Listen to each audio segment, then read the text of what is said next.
Halo teman-teman semua, balik lagi ke channel YouTube aku, Deborah Ernita. Nah, sesuai sama judulnya, kali ini aku bakal share olahraga dan makanan apa aja yang aku makan saat aku menurunkan berat badan aku dari 74 kilo hingga 65 kilo. Nah, jadi di sini itu kita bakal lebih fokus ke makanan dan olahraga aja gitu ya. Dan sebelum masuk ke videonya, jangan lupa untuk klik like, lalu klik tombol subscribe, dan juga jangan lupa share ke teman-teman kalian yang lagi butuh motivasi tentang diet. Dan juga jangan lupa untuk turn on notification-nya, jadi kalian menjadi viewers pertama aku kalau misalkan aku upload video baru. Oke, kita langsung masuk aja ke videonya. Oke, untuk video yang pertama ini aku bakal bahas dari sarapan dulu. Jadi dari sarapan di sini aku biasanya makan, di sini aku ada oats. Seperti biasa, ini tuh kayak udah klasik banget lah ya. Dan biasanya aku variasiin oatsnya. Untuk variasi resepnya nanti aku bakal upload video tentang kreasi oats, tapi kemungkinan setelah video part ketiga atau setelah berat badan aku dari 65 sampai ke berat badan sekarang atau 56 kilo gitu ya, 56 57. Nah, untuk oats ini udah sangat wajib ada di lemari makan aku gitu. Dan yang kedua, di sini aku ada bananas atau pisang. Di sini aku juga baru beli pisangnya, bisa kalian lihat, masih cantik banget warnanya. Dan biasanya aku di sini campur, kadang dicampur gitu, kadang ya sendiri-sendiri gitu ya. Dan pisang itu menurut aku enak banget, manisnya pas, nggak kemanisan gitu. Dan biasanya pagi-pagi aku minum green tea atau teh hijau. Untuk mereknya itu punya si siapa, teh Pak Jenggot atau siapa gitu, Cap Jenggot deh kalau nggak salah. Nah, tapi di sini kebetulan teh hijau aku lagi habis karena tadi pagi aku juga minum teh hijau, jadi emang benar-benar udah habis gitu, belum beli lagi. Oke, kita langsung aja ke makan siang. Nah, untuk makan siang ini, aku ada protein dulu. Di sini ada tahu dan bisa dilihat nih tinggal setengah karena tadi udah aku makan juga untuk makan siangnya tadi. Di sini ada tahu, lalu ada telur. Ini juga baru beli telurnya. Nah, untuk tahu dan telur ini biasanya itu sumber protein aku yang paling sering aku makan karena harganya murah. Terus kalian bisa dapat di pasar juga, kayak di semua pasar tuh kayaknya ada deh telur dan tahu gitu ya. Dan yang ketiga, biasanya kalau aku lagi ada uang lebih, itu biasanya aku beli dada ayam atau chicken breast gitu. Dan untuk dada ayam ini biasanya aku grill, nggak pakai minyak, pakai teflon atau non-stick pan gitu. Dan itu udah sangat enak gitu ya. Terus kalian tinggal tambahin deh garam, lalu lada, lalu juga pakai bawang putih dicincang, bawang merah dicincang, itu udah enak. Nah, berikutnya di sini ada sayur mayur, which is ini sangat penting bagi tubuh kita. Sayur mayur di sini aku punya sawi hijau. Di sini aku juga ada brokoli. Tara. Di sini aku yang ketiga ada mentimun. Tara. Nah, sebenarnya untuk sayuran ini tuh bebas banget ya, kalian mau pakai sayuran apa aja karena sayuran itu sangat sehat. Untuk mentimun sendiri di sini tuh aku biasanya aku makan mentah, tapi aku cuci sampai bersih ya, jelas lah. Nah, untuk brokoli biasanya aku steam gitu, jadi tapi steamnya nggak terlalu lama, jadi masih crunchy gitu, masih enak. Terus udah deh, tinggal tambahin garam, terus selesai gitu. Gak perlu yang ribet-ribet lah guys kalau diet, yang penting tuh konsisten gitu. Nah, untuk makan malam, nah biasanya ini makan malam ini paling kontroversial karena kenapa? Banyak orang mikir kalau orang diet itu karena apa ya, sebelumnya gitu ya, pas mereka masih gendut itu mereka menyalahkan makan malam gitu loh, padahal makan malam tuh nggak ada salahnya. Bener-bener kayak ya udah makan aja gitu loh, apa salahnya makan malam? Yang salah itu adalah cara kalian makan atau apa yang kalian makan. Kenapa aku bilang cara kalian makan? Mungkin kalian makannya terlalu cepat, jadi kayak misalkan satu piring nasi padang, biasanya nasi padang nggak dimakan malam hari ya kalau sama orang Indonesia, nggak tahu sih. Biasanya taruh deh sate gitu ya, sate itu enak banget biasanya malam-malam kan ya, anget-anget gitu di pinggir jalan makan sate, terus pakai nasi, pakai apa bumbu kacangnya itu kan, terus pakai acar, pakai sambal, udah enak banget lah. Nah, misalnya contoh sate, kalian beli 10 tusuk sate gitu ya. Nah, sate tuh emang sehat sebenarnya karena dia dibakar kan. Kalau kalian lihat abangnya tuh ngipas-ngipas tuh sate tuh, atau nggak pakai kipas angin dicocor gitu satenya. Nah, abis itu kenapa sate itu jahat? Maksudnya kayak lemaknya tinggi gitu. Karena yang nggak sehat adalah bumbu kacangnya guys. Jadi bumbu kacangnya ini tuh agak tricky sebenarnya. Kenapa? Kalian tuh mikir, kacang kan sumber protein. Emang betul, kacang itu sumber protein, tapi tergantung jenis kacang apa yang kamu maksud, seperti itu. Nah, di sini aku mau jelasin kacang-kacang yang sering abang-abang jual. Jadi kayak kalau kalian tahu batagor, siomay, sate, dan semua makanan yang ada bumbu-bumbu kacangnya itu kacangnya bukan direbus. Kayak kalau orang diet kan biasanya direbus-rebus gitu ya, makannya tuh yang rebus-rebusan, yang kita mengurangi minyak lah. Tapi yang mereka gunain itu adalah kacang-kacang yang digoreng dengan minyak yang sangat banyak dan dengan suhu yang tinggi gitu. Nah, inilah yang disebut dengan tinggi lemak gitu. Nah, makanya kalau misalkan kalian beli sate atau beli apapun itu, kalau bisa bumbu kacangnya tuh minta dipisah. Terus kalau bisa tuh kalian makannya itu jangan sambil ngobrol gitu ya teman-teman sekalian. Kenapa? Karena kalau kalian makan sambil ngobrol, otomatis kalian tuh bakal fokus ke ngobrolannya dibanding fokus ke makanan kalian. Dan kalian itu bakal nggak nyadar kalau ternyata misalkan nih kalian rencana, gue makan 5 tusuk sate aja deh malam ini. Terus kalian makannya sama teman kalian nih. Nggak sadar-sadar ternyata misalkan pesen sama teman kalian ini patungan gitu ya, misalkan belinya 20 tusuk gitu.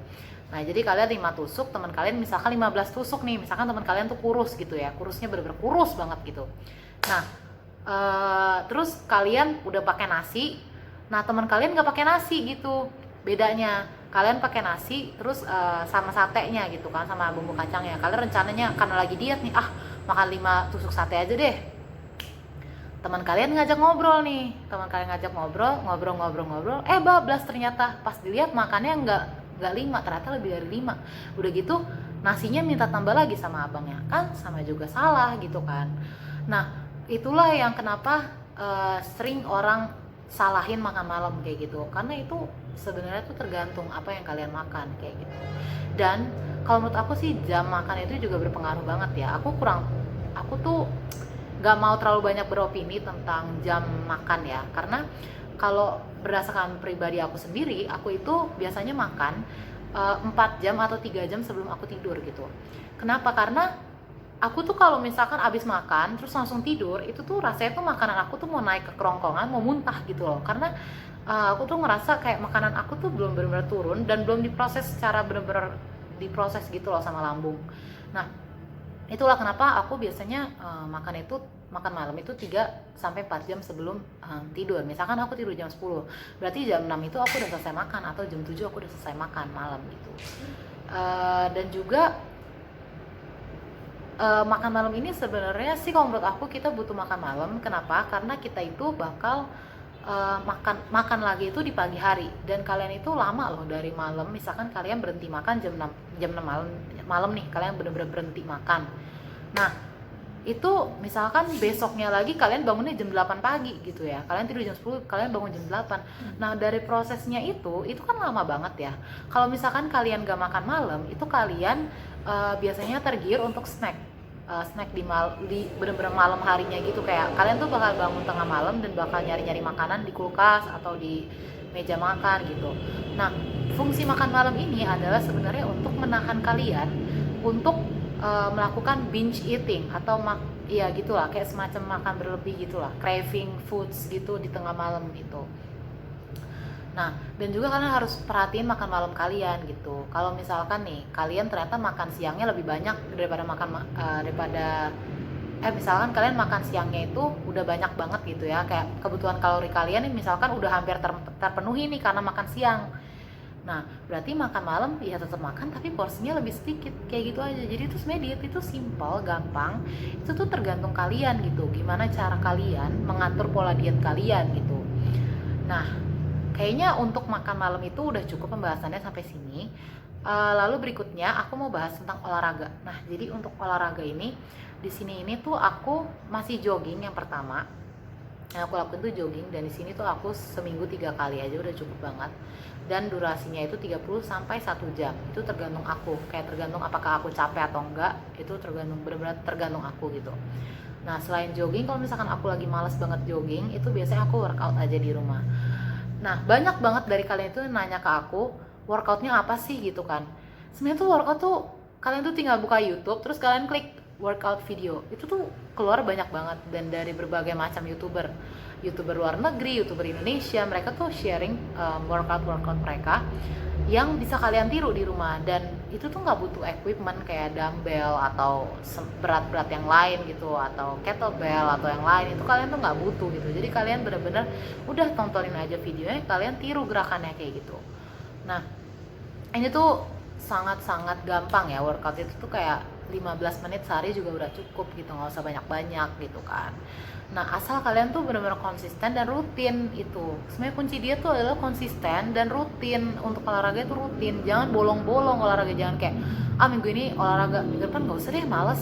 Terus minggu depan lagi olahraga, minggu depan gak usah deh, males gitu. Jadi kayak jangan bolong-bolong lah, konsisten dan rutin. Itu kalau kalian pengen sukses diet ya kuncinya itu sebenarnya gitu. Dan juga harus ada niat. Kalau kalian dari awal niatnya cuma ngomong doang, cuma di mulut doang, ya gimana kalian mau berhasil dietnya gitu kan. Jadi bener-bener harus konsisten, niat, dan rutin gitu olahraganya. Jadi menurut aku 3 kunci diet itu cuma 3 gitu ya.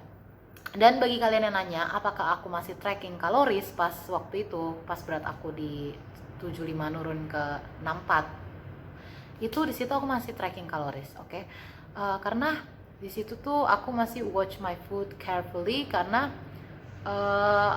apa ya, karena aku masih merasa tuh aku gendut dan aku tuh belum terlalu katam banget, belum terlalu paham tentang ilmu diet dan kayak kalori-kalori makanan gitu.